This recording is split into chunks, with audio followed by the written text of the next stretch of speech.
Is Linda Lee, former president of the Law Society. She's now chair of Voice, an organisation which represents victims and witnesses of crime. Linda Lee, great to have you with us on Sky News tonight. Do you agree with the decision by the Director of Public Prosecutions not to charge Lord Janner? No, I don't. I think it's a betrayal of victims who have finally placed their trust in the system, only to be told that they will not have the evidence heard. It's a very tricky situation, though, isn't it? Because the public prosecutor has to weigh up wasting public money on pursuing this against a man who's that unwell, against making sure that justice is done. What would you have done? I would have let the judge decide. Let the judge decide whether or not he was fit to plead. If he wasn't fit to plead, then the process would be that the jury would hear the evidence and not find him guilty or not guilty, but decide whether or not he had done the acts alleged. The judge would then have a range of orders available that he could make, but at least the victims would have had their day in court, their chance to put their case after all these years of being silenced when evidence was there to support them. They're owed this opportunity, I'm afraid, no matter what the cost to the public purse. Yeah, we heard there in our report that there are the options of legal challenge being looked into at the moment. Do you still think it's possible this could happen and we could see perhaps Lord Janner tried in his absence?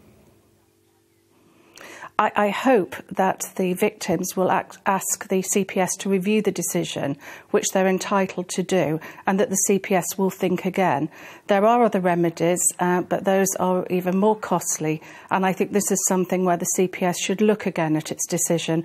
I understand why Alison Saunders made the decision she did, but I think in this case there is compelling evidence to suggest that that decision should be reversed. We heard there from one of the alleged victims of Lord Janner, and you represent now victims of crimes. How damaging is it when something like this happens? Does it really impact, perhaps, on victims who would otherwise have come forward about something?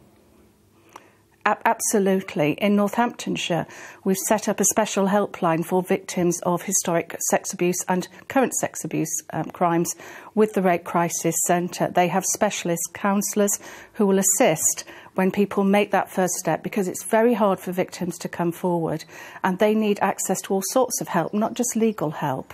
And it's important that we put right what has been done that is wrong. They deserve our help and support, and we should give that now. They're suffering in silence in their thousands, and it's time that we put an end to that. And when you look at the way that the CPS has handled cases like this, overall, how are they performing? I would not criticise the CPS overall. Mistakes have been made in the past. The CPS are trying very hard now to get it right. I just think in this case they should think again.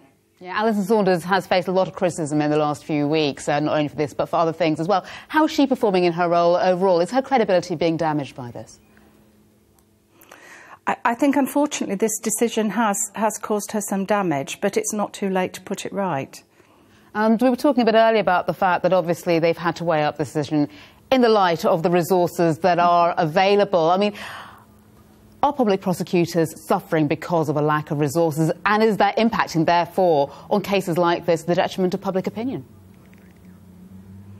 I feel the justice system as a whole is suffering because of the lack of resources. It's a fundamental right for people to have access to the courts, and in many circumstances, both in civil and crime, people are not getting access to court. They're not being supported in that process, and we must recognise that access to justice is as important as access to other services like health and education.